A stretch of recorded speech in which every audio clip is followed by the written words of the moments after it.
This is the Vatican's great tribute in commemoration of the 500th anniversary of the death of the genius Raphael. For 1 week, these 12 spectacular tapestries will be on display in the exact place for which they were intended, the Sistine Chapel. At the beginning of the Renaissance in 1515, Lorenzo de' Medici's son, Leo X, who had become Pope 2 years before, decided to ask Raphael, the papal court's painter, to finish decorating his residence.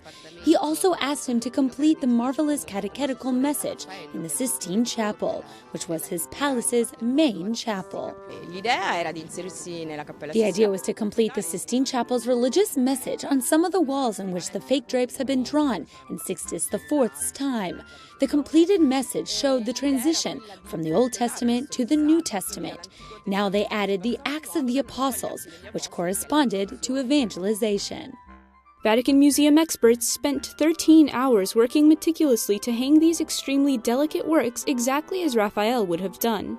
It was very exciting. Many of us museum employees worked on it. It was a group effort. We couldn't believe it because the tapestries fit perfectly. They completed the Sistine Chapel as if they had always been there. In those times, St. Peter's Basilica was still under construction. That's why papal ceremonies were celebrated here, in this magnificent place. In their own time, these pieces revolutionized the artistic scene. Raphael had dared to make tapestries that weren't merely decorative, but authentic narrative works. That's why they were woven by the master Peter van Aelst. He used silk and wool thread, adding gold and silver fibers to make them shine.